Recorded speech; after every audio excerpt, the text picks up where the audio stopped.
Leave me for dead? I'll destroy your fraternity. After high school ended, I was in a pretty bad place mentally, so I decided to make some extremely unwise decisions during my first year of college. I was basically always on something in order to keep what I later realized was severe depression at bay. For a variety of misplaced reasons, I also decided to join a fraternity. It was a convenient way to keep getting the things I thought I needed at the time, but mostly I just craved human connection in a way that I thought being a brother would bring. Well, I didn't see it for a while, but I was wrong. The fraternity had a house on campus that was allocated to them, but it might as well have been off campus because of how crazy the parties were. Campus police would rarely pass by, let alone come in, no matter how much noise was being made. Still, that made it the perfect place for me. I could let loose and escape the sadness that followed me around during the day without being bothered, and the people there seemed to like me well enough that they at least tolerated me being around so often. At first it was just official parties on the weekends, and then every weekend, Thursday nights, Wednesday nights, until at one point I was spending hours drinking there every night of the week to hide from myself. Before I knew it, my first semester was over and the shallow friendships I had made through the bonds of getting ridiculously messed up had started to pay off, or so I thought.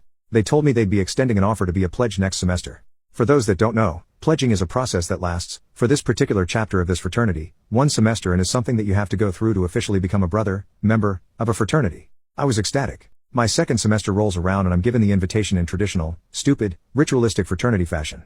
Once again, I was ecstatic. The thought that I was actually wanted and valued by these people, who I thought had it all figured out, felt like it would be the highlight of my year.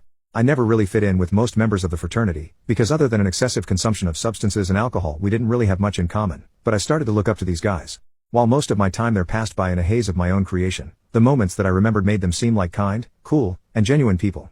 Although most of my friendships during that year were with the people from this particular fraternity, I had made some friends in my own dorm hall as well. One night after pre-gaming in someone's dorm, I was happy for any excuse to start drinking at 3 p.m. A couple girls came up to me. They asked why I was pledging at that particular frat, given its reputation. Why someone as nice as me would want to be around people like that. I asked what they were talking about and they told me that particular frat house has a reputation as a place where girls shouldn't get too drunk, trying to be as not graphic as possible here. I told them that it must be a rumor that started because of guys who already graduated, because there was no way any of the brothers I knew would ever do something like that. I second-guessed my sense of belonging for the first time that night, but was too starved for human connection to seriously consider that I might not be making the best choices. Still, a small crack had formed in the facade I had built around these people. Another night, I overheard a couple of the brothers talking when I woke up to use the bathroom, talking about how they desperately needed members to keep the house and how it was a shame that they had to let me become a brother at the end of the semester, because they'd normally never let someone like me in. Fine, I thought, that's how these three feel, but most of the others like me and actually want me here. Wrong. But my life was in pieces before I got to college and I was so desperate for friends and a sense of belonging, that I was willing to rationalize anything to keep the lie going. One night while doing a traditional, stupid, ritualistic fraternity event, read, consuming copious amounts of alcohol to the point of serious risk, for brothers and pledges only, I did what they expected of me and well. Consumed copious amounts of alcohol to the point of serious risk. For anonymity's sake I won't describe the event for privacy's sake, but I was in and out of blacking out for a while, until a certain point when I stopped remembering anything. Over the years, though, some things have come back to me as I've tried to process this experience. I have flashes of being turned over and someone holding my head so I throw up in a trash can and not myself or the chair I was on. There's a slideshow of me fall walking down half the stairs. One of the last things I remember is asking to stay the night in one of the brothers' rooms because I knew, somehow, that I was ridiculously drunk, and didn't want to get caught when going back to mine. He said no. He was my closest friend there. It should have been clear to anyone around that I wasn't safe, but these guys were still giving me crappy light beer instead of water because, it's basically the same thing. I'll never get that line, or the laughter that followed, out of my head. Instead of getting me help, or even just letting me stay there, one of the brothers just took me back to my dorm. Luckily for me, a resident advisor saw me being brought in essentially over his shoulder, and felt like I was in danger so she called for help. Even after all these years, the last thing I remember from that night is answering a knock at the door of my dorm. When I woke up in the hospital the next morning I was told that I could have died. They described how I acted and it was clear to me after just hearing about it that I was in danger. My BAC, blood alcohol concentration, was at 0.37 and there was somehow still more in my stomach that I hadn't thrown up before they pumped it. For reference, alcohol poisoning can cause death and generally shows up around 0.30 while 0.40 is potentially fatal on its own, because your heart or lungs can just stop working. My resident advisor almost certainly saved my life. When I was sitting in that hospital bed, I cried. Not because I might have died but because I felt like my life that I was just getting back had fallen apart again. I felt broken, betrayed, and profoundly sad that the people I trusted didn't care enough about me to try and keep me alive. When I got back to campus I had to meet with a disciplinary officer, because of underage drinking and he questioned where I got the alcohol, who I was with, etc. But apart from that I just followed my usual routine that I was accustomed to. It was the weekend, so I went down to the frat house. I still don't know why, really.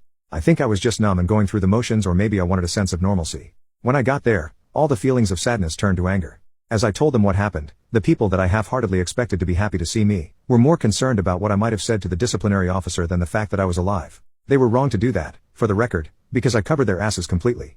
But I was livid. These people were supposed to be my brothers. How dare they leave me for dead? How dare they lack concern for me when all they really want is to protect themselves? I made an excuse, that I had just wanted to update them but was tired and still recovering, so that I could go back to my dorm. I stewed in anger and resentment for hours. I thought about all the things I had experienced, all the warning signs, and I made a plan. First, I set up a new email account and got the faculty email for the head of the disciplinary committee, a guy who apparently really hated the presence of fraternities on campus housing. I told him I was a student who had information about crimes committed by the members of this particular fraternity and wanted them gone, not just from their house but from the school. I also talked to one of the girls who took me aside in my dorm, one I felt I could trust, and asked if she or anyone she knew had experiences, names, anything. She wasn't willing to step forward personally, but she knew someone who was and helped me get in touch. 3 days later, I met with the committee head at 4 a.m. in someone else's office. I didn't want to be seen because I didn't want anyone to know what was going on or have any heads up. I asked him what he needed to take their house, and he told me. He amended the report I gave to the original disciplinary officer, to include 2 accidental mentions of a particular relatively uncommon alcohol, one this fraternity always uses for their traditional, stupid, ritualistic, fraternity-only drinking events. For what it's worth, that alcohol was actually present, so it wasn't exactly a lie. Apparently just that much was enough for an investigation and wouldn't need me to be involved any more than I already was, which was something I insisted on. The investigation merely being open was also enough that one anonymous tip-off, say, where certain quantities of certain substances were likely to be hidden within the frat house, was also enough for campus police to come knocking with real police in town, to tear the place apart if enough was found the first time. Remember, the house is owned by the school, so as long as the school gives the police permission to search and they have enough reason to, they're good to go. I also got him in contact with the brave girl who was willing to come forward with her story. I don't know if she ever got real justice, but I do know that one member of the frat suddenly dropped out between the first time I met with the committee head and when the police came. I hope she did. I made myself scarce around the frat house for a month or so with the excuse that I needed to stop drinking. I didn't stop, at least at that point, but I needed some reason for my distance. Even though I wasn't around as often as I once was, I did spend enough time there to put various amounts of hard substances in places that people wouldn't look until the time was right. I've never been a rich guy, so it wasn't much, but pretty much every other room had enough for a minor possession charge thanks to my generosity. When the house eventually got flipped and the substances were found, I dropped out because despite my best attempts to hide it, at that point most of the brothers were keeping me at arm's length and looking at me with suspicion. It was near the end of the semester anyway, and I had gone from doing fairly well in my first semester, to failing most of my classes in the second, so I thought it was probably for the best. I still got to see some of them get dragged out of the house in handcuffs. It was worth it. When it was all said and done, the frat house was essentially raided twice. At least 3 of the brothers dropped out while facing serious possession charges, that I had nothing to do with, those were their stuff, and the rest of them had to separate, moving into other dorms or already scarce off-campus housing, when the fraternity was banned by the school from ever having an official on-campus house for the next decade. Many of them also got minor possession charges on their own or thanks to me. This was almost a decade ago now, and I don't regret it at all, apart from the fact that I didn't do something sooner. Eventually I got help for my mental health and no longer abused substances or alcohol to cope with pain. I also transferred away from that crappy hellhole of a school with just the one good semester on my transcript, though I never did get around to finishing my degree because I spent years in a self-destructive spiral, and all my money on therapy to pull myself out. I just hope what I did made it at least slightly less likely for others to be in danger, one way or another, and that all the people who deserved it got what was coming to them. The pessimist in me doubts it, but I like to think that they did. At the very least, I know that fraternity doesn't have any presence at my former school anymore. Seems like it's kind of hard to get new recruits when you lose the only thing you had going for you, and your already crappy reputation gets worse.